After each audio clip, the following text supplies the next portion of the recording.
Hi, guys, and welcome to another episode of Millennial Spudmasters podcast. I'm your host, Gavin, and as here always to talk about things potato related and starch related is the Spudmaster Dylan. As longtime listeners know, we are the authority on the ins and outs of all things Spud related, whether it be boiling, mashing them, or sticking them in a stew. All right, Dylan, I think this bit has gone on long enough, don't you? This is actually going to be our April Fool's episode. Surprise, it is in fact April 1st, and we are going to talk about some of the ways that the gaming industry has treated this goofy little holiday over the years. Dylan, do you have any fond April Fool's Day pranks that you can think of or that you remember? I do. So actually, I have two things, and one of them was in preparation for this podcast. I was doing some research of like the video games that did some fun things with April Fools, which obviously is the theme of our episode today. But just had me thinking about like what are the game series that I really attach myself to, and did they do anything quirky and fun? So I actually did a quick search and found that they did that with Assassin's Creed 3. So Ubisoft actually created a pretty hilarious like commercial where they had basically a Kinect version on the Xbox for Assassin's Creed 3. You would have to like interact with it and like climb up buildings. And if for the fans of the series, you have to do leap of faith a lot, just like if you have like a vantage point to get a glimpse of the entire map. They had like some guy doing like a backflip in the middle of the living room with his friends and just like breaking his neck. It was kind of funny. But yeah, I thought that was pretty cool. And I don't know exactly when that aired or if it actually did air to the public waves, but I saw it on YouTube and we'll link it below if you guys are interested in looking at it as well. But another one that actually did get me, and this was not video game related. I actually listened to another podcast for work stuff called Morning Brew Daily, and they always release their episodes every morning at 7 a.m. Eastern. So it's like my morning cup of coffee, like get news for the day, all the stuff. So I don't really pay much attention to April Fool's Day. I think it can be a little cringy sometimes, especially when people try to go overboard on it. Not like us, but I'm just saying like some people try to blow it out of proportion. I've also like was born in the month of April, so I always thought it was kind of like insulting to the month of April. You know what I mean? That's fair. But yeah, but anyways, one thing that they did really cool with Morning Brew Daily, like I mentioned, they drop episodes at 7 a.m. every day ish. They were like, yeah, based off, podcast logistics, everybody that we can see that's downloading the episodes and streaming it, they're not doing it until 3 or 4 p.m. So, we're really trying to make sure that we actually drop episodes when people are going to watch it. So we're going to change it. And I'm like already like formulating my brain, like, how do I work this into my own routine? Because I listen to it literally every day. And I'm thinking to myself, like, okay, well, if I download Tuesday's episode, I can listen to it Wednesday morning. It'll only be like 12-hour difference. Like it won't be like completely unplugged. And they're like, April Fools. And I was like, oh my God, I should have checked the freaking date. So yeah, it's just kind of funny, especially because like I don't pay attention to April 1st as a date anymore. But yeah, those are the cool, funny ones. One gaming related, one non-gaming, but funny. Yeah, that's fun. It is funny that they got you with that bit. That's that's pretty good. Yeah, I mean April Fools in general, like if it's like when you're doing stuff to like friends, it is a little cringy, but it's fun. It's still lighthearted. I don't like the kind of stuff where like people like go and prank strangers. That's the kind of stuff where I'm like, yeah, it's too much. I agree. And they're all doing it for clicks too, which is yeah, exactly. Which no is fun. not what you want. Exactly. But we are the Spud Brothers from going forward. So. Yeah, just one day a year.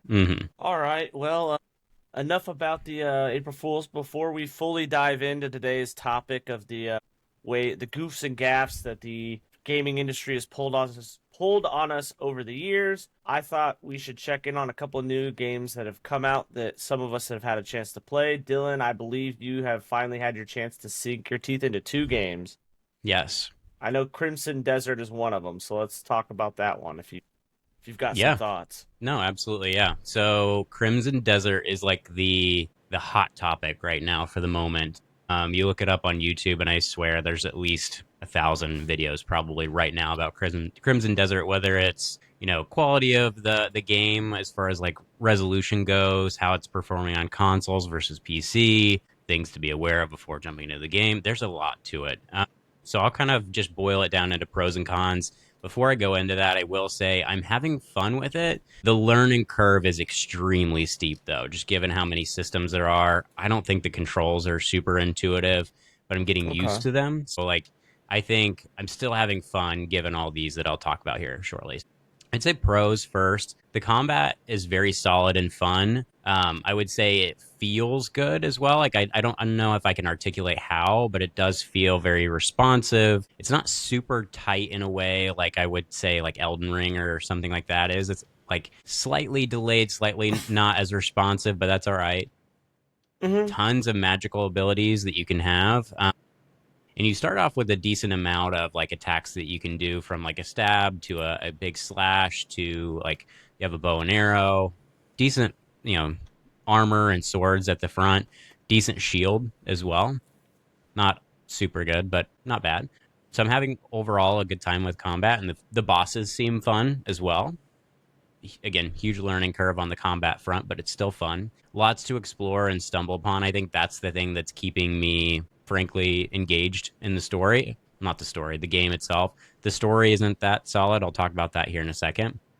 But the world seems very, very complex and well designed, super, super spread out. And there's like 4 main regions, and I've only been spending the past like 6 to 8 hours in one region. So there's definitely still a lot to be discovered, which is pretty cool. I think the ROI is definitely there in terms of getting bang for your buck if you're this type of player to just like Mm-hmm. explore. I think most people that have, you know, beat the game so far, it's taken well over 100 hours to do so, which we've talked about in the past. I'm not necessarily a huge fan of, but I think with this game, there's so much to do, so much to see, so much to say with the story. Maybe that's why it's so long. But those are my pros. Again, still having fun with it. I'd say the cons, again, lots and lots going on, almost or overwhelmingly. Like you start in this decently big area, and you're not really told where to go.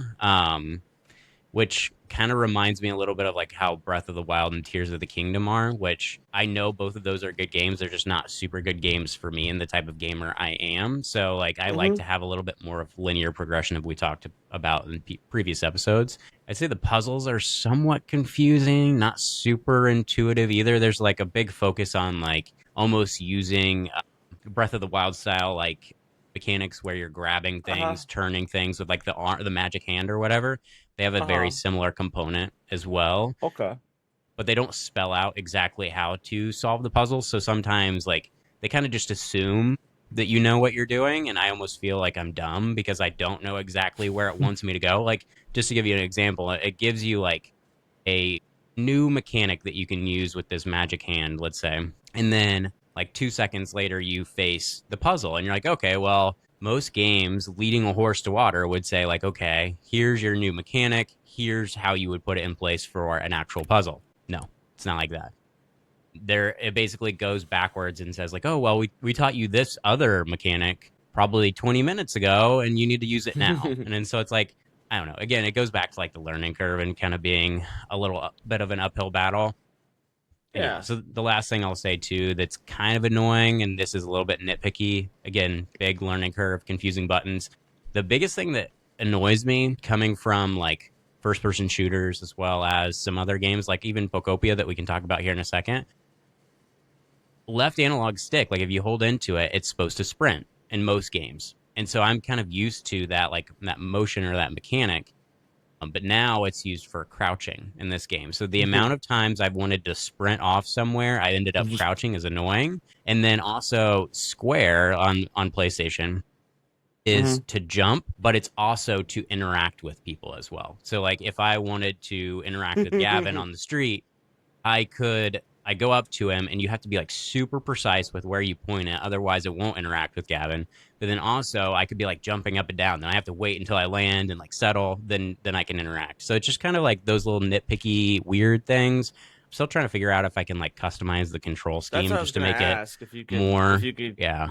button map, change the button mappings to make it feel better. I haven't found anything yet. Mind you, like I've been kind of just like, oh, well, maybe I'll figure it out. And I'm a big proponent of like, I don't like to change the game or the game controls too much because like by the time I would get to that point, I would probably be used to it anyway. So I kind of just try to like futz with it for the the first, let's say, 10 hours, and then we'll see how it goes. That's fair. But yeah, That's overall, fair. I'm having a good time. I'd say there's a lot of, word on the internet right now where everything marketing material wise that they put out was all on computer and like high end PCs, and all of the stuff that they put out it's running very well. It's beautiful. The amount of horizon distance that you can see out in the vicinity is really cool. I'll say for consoles, which I'm playing on, and I'm playing on a base level PS5, not a PS5 Pro, it's doing well enough. I'm not a big like frame counter or like anything like that. I'm pretty used to slight stuttering, but I haven't noticed anything like really, really not groundbreaking, but game breaking. So overall, having a good time with it. I'd say there's a lot of discourse on the internet though for other people that aren't having as good of a time. And I can only imagine for the folks that are on like Xbox Series S, like the smaller of the two Xbox consoles. I'm sure that one's struggling pretty well, or not Yeah. doing very well. So again, Okay. more to come. I'd say Little. my I mean, work in yeah. progress review is decent so Yeah, it's far. a small. You just got a taste of it, and Yeah. also you sort of alluded to it, but I finally broke you down and got you to get a Switch 2 so you can play Pokopia. Yes. You don't have to go as in depth as what you did with the Crimson Desert, but your Yep. initial thoughts on the Pokopia experience. Yes. Man, I didn't expect this game to be the pushing factor for me, but it definitely did. I had severe FOMO when I saw basically every time I'd open up Instagram, Facebook, whatever, there was somebody playing.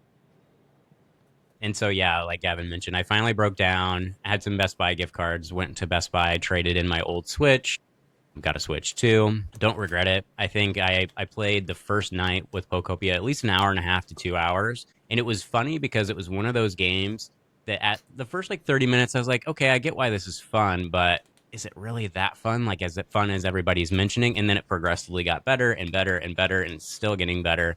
And there's just always tons of stuff to find. Mm-hmm. And so I've been loving my time with it. I've played probably since Monday last week getting it. I've played probably consistently 2 hours a day, which is a lot That's pretty good. for Yeah. me. So yeah, having a great time. Yeah. Yeah, I was kind of joking with someone about this yesterday. They they were asking me about the game because they hadn't got it yet, and I was Yeah, like, it's one of those games where it's like it's a huge time sink. Like you'll start playing it, and you'll have so much fun playing it. Is like then you'll go, wow, shoot, it has been 4 hours. Like, what exactly. the heck? All I've Yep, been doing is just running. Like, you feel like you didn't do that much, but then it's like 4 hours has gone by, and you're like, ooh, I should probably go to bed. I have to work tomorrow. Like, right. Yep, or do I stay up and find one more habitat? Like, yep. Mm-hmm. yeah, no, I'm glad you're enjoying it. Yeah, I think the most Yeah. overwhelming thing is that piece though. Like you go in and you have this main area that what's it called, Withering Meadows, I think, or Yeah. something like that. And so like for me, I was like, okay, this is going to be the entire map area that I'm going to just like try to expose and like make it really dense with Pokemon. And then you find these gates to other areas. And Mm-hmm. once I opened that, I was like, Oh, my gosh, like, yeah, like you're basically starting over from scratch, which is awesome. I mean, don't get me wrong, but only yeah, and then yeah, each gate unlocks like new like characters, and then yep. each character allows you to do more stuff, and you're like, oh, Hmm. I didn't even know I could do that. Like Right. that's crazy. So yeah, it's Yes, been fun. I need to sink some more time into it. for sure. Definitely looking forward to that. 100%. Yeah. And now that we've finished our little recap here, let's jump into the meat and potatoes of today's Yes. episode. Yeah, we're just gonna kind of talk about the some of the great gaming pranks that have happened throughout the year. One of the first ones I thought of when we were thinking of this episode was kind of Google Maps back in 2014 did a precursor to Pokemon Go before they even like this was in 2014, so 2 years before Pokemon Go even came out. And I remember watching this like and thinking like it was real. Like it fully fooled me.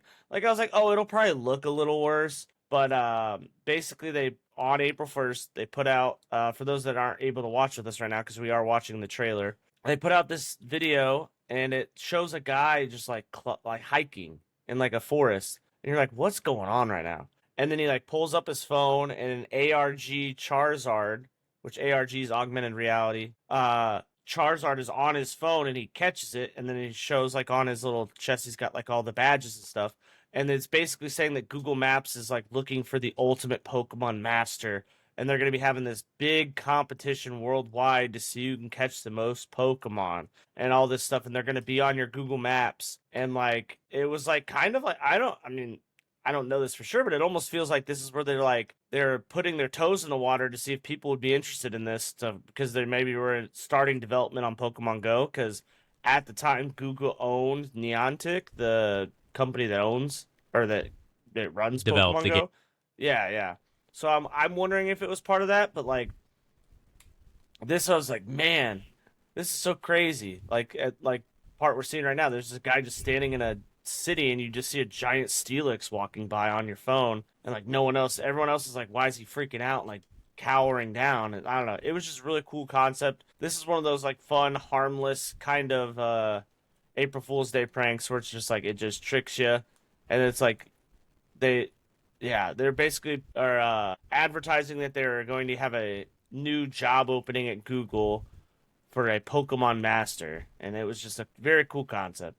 No, I love it. Yeah, and I think Yeah. the timing to your point is perfect because it's coming out April. Well, when this deadline is saying April 2nd, 2014. Like we've talked about in previous episodes, like Pokemon Go, I think came out as a concept in, let's say, June of 2016 or something like that. Mm-hmm. So yeah, this was definitely the precursor to that. So I wonder if there was any like there had to have been at some point like some collaboration between Google, Niantic, as well as the Pokemon Company, because I'm sure they would have to get sign off from the Pokemon Company to do something That's like this, that's anyways. what makes me think, because they own Niantic or whatever, however Yeah. you say it, and I Hmm. wonder if this was like literally just a way to test to see if people would Market like it. Like reaction, maybe. they were already like making the game, because like they had all the assets like Yeah. from the trailer. So I almost wonder if they're like it's almost used as like a proof of concept, because people were ecstatic and like super like mad that this wasn't real. And then Oh like yeah, 2 years later it becomes real and becomes a global phenomenon. But absolutely. yeah. Still is. Yeah, it still is. The next one's a little sillier. This was we're kind of jump around years here, because while researching this I found some ones that I didn't even know about. But this one is in 2023, the murder of Sonic the Hedgehog. Sega released, it was probably one of their best April Fool's Day projects. They released the title of a game called The Murder of Sonic the Hedgehog, and basically they're advertising that this game was going to come out later in the year. And they were calling it a free to play point and click adventure where you're at Amy Rose's murder mystery birthday party, but something goes wrong and Sonic actually dies. They posted this screen cap that we're showing here. For those of you that can't see it, it's Sonic laying on his side with a sailor's cap over his head, which I'm guessing is from the themed murder mystery party, and it just says at the bottom, "He's dead." And basically, they had hand drawn characters and showed multiple screenshots from the game, from like the comic series, and they were like advertising like, they're, man, this is gonna be like a fun, wacky take on the Sonic series. It's gonna be crazy. And then obviously people realize it's April 1st and it's not real. But like I think it kind of would be a fun game. Like I don't know Oh about you, yeah, for Dylan, sure. but Yeah. No, I think so. I always like the little spin-offs of known IP and taking it in a completely different direction. Obviously yeah, it's just for silly and like funny, quick quirks or whatever, but yeah.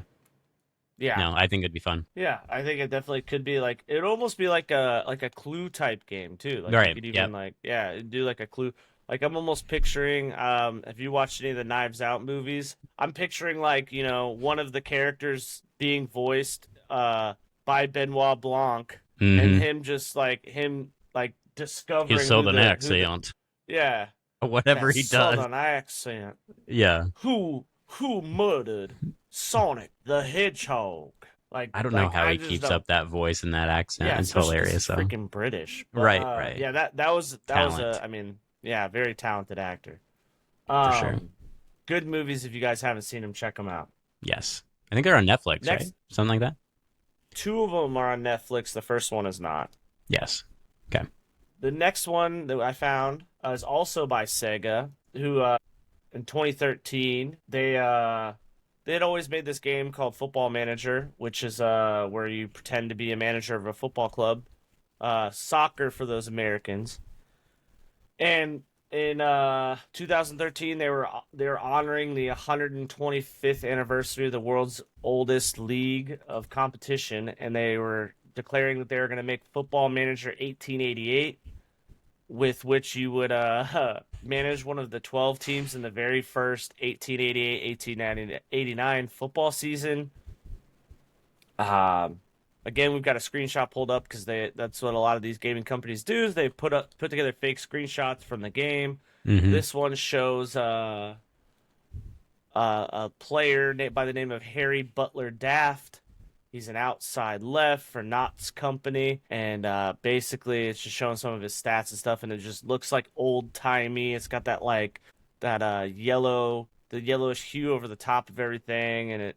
I don't know this for sure, but I bet that's probably like a real portrait of a real player from back then. It probably was. Just, yeah, this one was more like I didn't really know about it, but I saw it on a couple lists as like a funny April Fool's Day prank, so I thought I'd include that on our list today. For sure. And it's just that kind of stuff's fun. The next one's actually from last year, and it got quite a lot of people laughing, including myself. She had made a video on it. And then eventually they kind of came out with it, but not really. Nintendo Switch, or I guess it wasn't last year, 2 years ago. It is 2026 now, so this was 2024. The Virtual Boy, they were announcing that the Virtual Boy was making a comeback for the Switch. And they were kind of calling it like the Nintendo Switch 2 before it was even announced. And basically they made it look like in the video it shows like a 3D printed looking headset, VR type headset that you would put your Switch in, and then it just shows people playing like augmented reality games like Mario, Zelda, Animal Crossing, Mario Kart, Luigi's Mansion, all sorts of stuff. And people were like interested by it, and it was just the video is very funny because like the Luigi's Mansion one, it shows here. She's just vacuuming the floor because in the game you vacuum out the ghosts. Yeah. And then Mario Kart Open Road, she's actually sitting in a car driving. I just love did you guys see the Luigi comment? He's like, I'm gonna get, like the knife throat thing. I'll take a step back in case you didn't see it. That's hilarious. Yeah, he's there, like, right there. Yeah. It's so funny. Yeah, no, it's very good. And it was like the Virtual Boy Pro, the fall of 2024. And then at the very end, this is a parody. And that's because back in the day, there was a Virtual Boy, like, I want to say the 80s. I think you're right. Very rough guess. I'll look it up, yeah. It was like a VR type headset before those were even like really a thing. For the Nintendo console back in the day. It was like super bad graphics, and they kind of brought that back as like a thing for the Nintendo as like a fun callback to it. And yeah, so this was like a joke. It's like this is the next step in that, and yeah, and it was funny. It almost kind of like people were like, "Oh, is this going to be the Switch 2? Like, are they like hinting at this is going to be what the Switch 2 is?" Which I'm super glad it's not what it is. Oh my god, can you imagine? Yeah. Our next one on the docket is another major console announcement. This one was a little bit more obvious that it was a fake from the beginning. It was back in 2020. Xbox announced that the next console that they're coming out was going to happen, and instead of the Xbox One Series X, it was the Xbox One Series XXL. And they advertised it as 400% bigger. No real data storage changing. It's just bigger. 400% bigger thing. And we've got a screenshot pulled up from the video for it. And it's towering over the original Xbox Series X, you know. And that one, you know, pretty straightforward. Pretty goofy. Nothing crazy on that one. Just funny one. Yeah. And then the year prior in 2019, Nintendo Switch Nintendo loves pulling April Fool's Day pranks, so I'm excited to see if they do anything this year for Pokemon I hope they or do. anything. Yeah.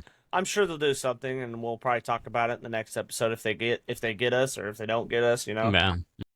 But they came out with an everything coming to the Switch kind of consoles, like in games coming up and all these sorts of games coming up. This is through IGN as well, and it's like a fake Nintendo Direct, and they just had all sorts of games coming up. Yeah, and I think the most hilarious thing about this too, and like we'll kind of fast forward it, but like Haru on this Nintendo Direct starts talking about all the things that they're bringing to the Switch, and like it's all like things that fans would just be obsessed with, like Zelda Ocarina of Time.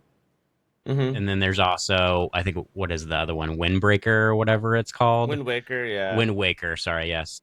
Yeah, that's my favorite one. Yeah, which both would be awesome to bring back and have like an HD version. And then like it keeps going on, and he's like, and we're bringing this, and we're bringing this, and we're bringing this. It's like a bunch of stuff, and even has like flashes of Xbox and stuff. Well, that's what's crazy is it starts off super believable. It's Skyward Sword, Twilight Princess, A Link to the Past, Between Two Worlds, and then it just starts naming like fake games, and then it starts naming like, oh, Super Mario 64, Half-Life 2, Mass Effect, Grand Theft Auto, Batman Arkham City, The Witcher 3, Fallout 3, Overwatch, like, and then it just starts flashing them on, and it's just like games that no one's ever played. And it's like, whoa, okay, what the heck? Wait a minute, Fallout 11. What are we doing here? Like, that's like it. I loved how they did a really good job of like starting off very believable. I was like, oh shoot, this is actually like really happening. That's the hook. Yeah. Slowly just going insane with it. That one. That one was pretty good. Yeah, and then, I spud it up for us on the YouTube channel, so just we wouldn't have to sit through the whole thing. Yeah, exactly. Yep. Then we can post links to all these videos too in the description. Yes, that way, if you want to watch them, we can provide you access to doing so. And then this last one here we're going to talk about because is going to be the one that kind of inspired me to start this episode. I'm a big League of Legends player. I know Dylan's not really, but they back in 2015 had like hinted that they were going to completely change the game forever. Because like every year at the end of the year they do like a big balance change to change the game completely. For those of you who don't know, League of Legends is a big multiplayer online battle arena, aka a MOBA, where 10 people, 5 on each team, are playing a game, different types of characters that cast spells, auto attack people, like hit them and do all sorts of stuff. And they were like, oh yeah, we're going to change the way of the game. Like what is fun about League of Legends? Casting spells and doing damage. Well, what's not fun? Running out of mana to cast your abilities and having them be on cooldown.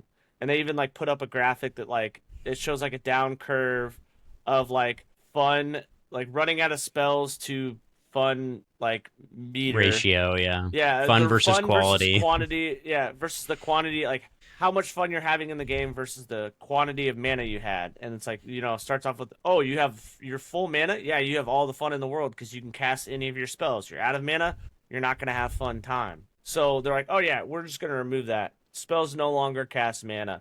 And so people are like, what? And then they're like, all right, that's not enough. We're going to reduce the cooldown of every single spell by 80%. So normally someone throws out like a magic spell, there's like a 25-30 second cooldown, it's going to be reduced by 80%.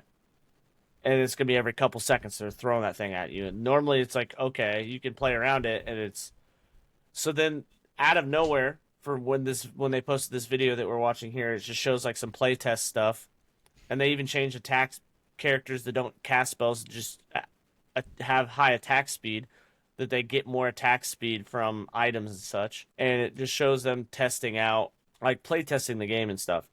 And they're like, yep, this is starting tomorrow. This is going to replace the normal queue, as we're giving you a sneak preview for next year's changes. And everyone was freaking out, like, because like, what the heck? They even joked that like one of the characters that like at the time was considered the strongest character in their game, like, oh, you don't like that character? Boop, he's gone. We deleted him. Like, what? Like, people were like so confused. And then they put out it, so obviously it ended up being April Fool's Day prank. They called it the Ultra Rapid Fire game mode, and it became like a fan beloved game mode where you like it's like an arcade version of the game, because you can just kind of do stuff you normally wouldn't be able to do. And it was fun, and it turned into like a yearly, sometimes they bring it back a couple times a year, but it's become at least a once a year thing where they bring back that game mode to like have fun with. So they did actually come out with this game mode then? So they came out with So it came out as a separate game mode, didn't make it like replace the normal game mode. Yeah, yeah, So yeah. like they Okay. advertised it like this is going to be the game forever and always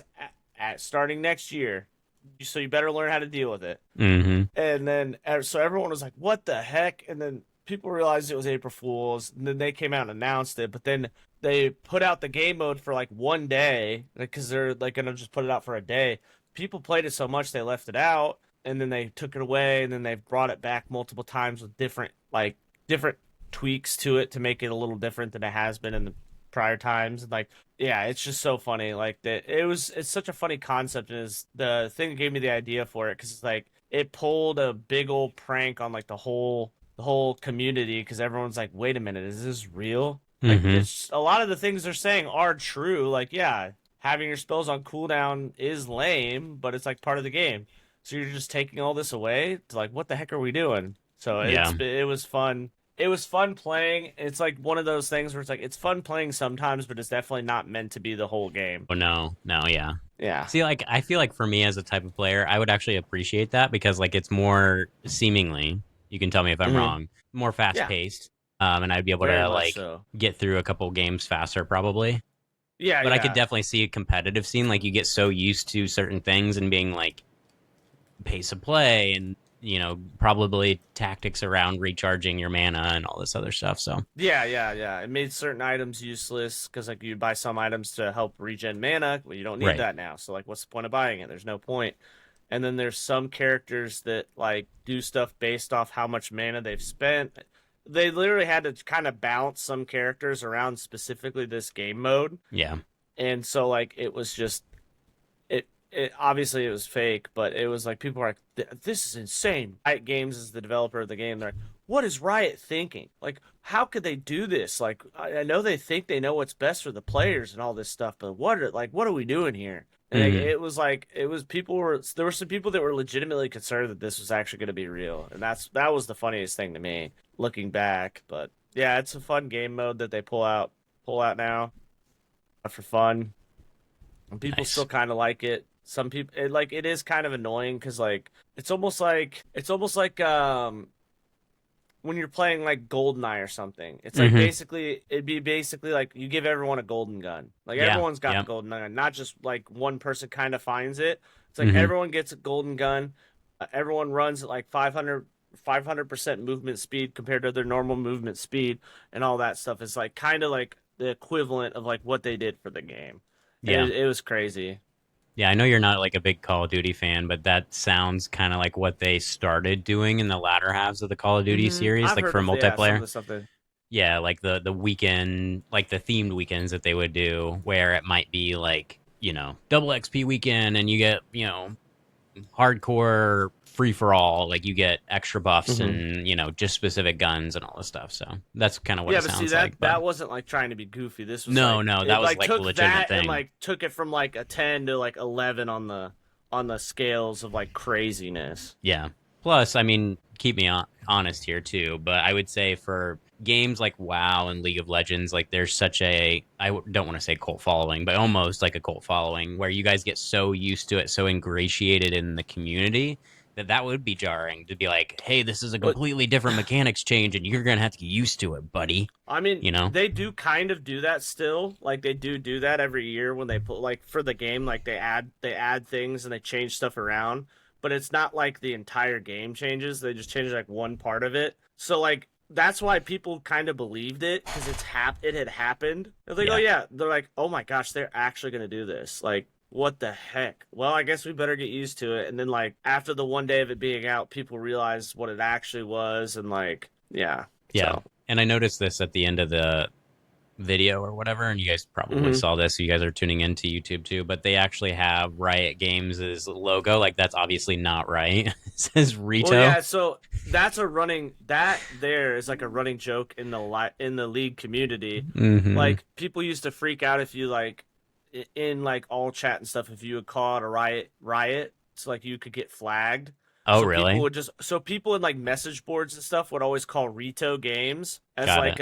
as like a way to like get around it. acknowledge riot without actually like writing the word riot to not get flagged or anything, because at certain points in their time they have been very sensitive to their thing. But yeah, Rito Games has always been like a meme, and they like, so that's them playing into that as well. Yeah, so they changed their normal logo, which is the same logo except it just says riot instead of Rito. Yeah. Yeah, it's fun. That was fun and definitely the inspiration for me wanting to do this video. Yeah, for today. sure. Awesome.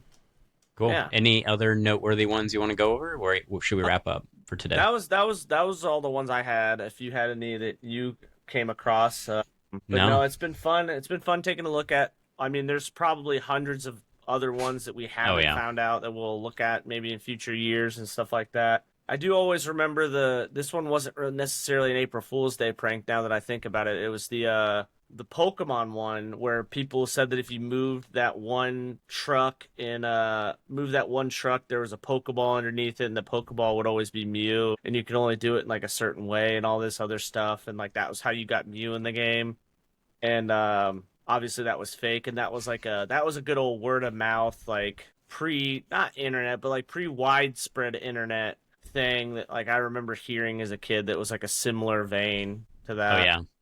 Well, I mean, if it was pre-internet era too, it's hard to validate as well. Well, that's the thing is like there wasn't like internet was still a thing, obviously. Yeah, but it wasn't super prevalent. Thousands, but it wasn't like you didn't always like go to fact check everything on the internet. This is like, yeah, dude, my older brother, his buddy told him that if you go to Viridian City and you push away the truck, there's a Pokeball underneath it. In that Pokeball is a level 5 Mew. And that's how you get Mew. And, like, you just believed him because that's just how things worked back then. Yeah. Yep. So. I mean, the only thing I believed gaming-wise that was, like, legit back in the day was the gaming magazines that you would get from like GameStop and like Walmart and the other ones. Like I think we talked about this in the past, but I had to get one of those to be able to like navigate as a kid, like the complex caves system in the first couple Pokemon.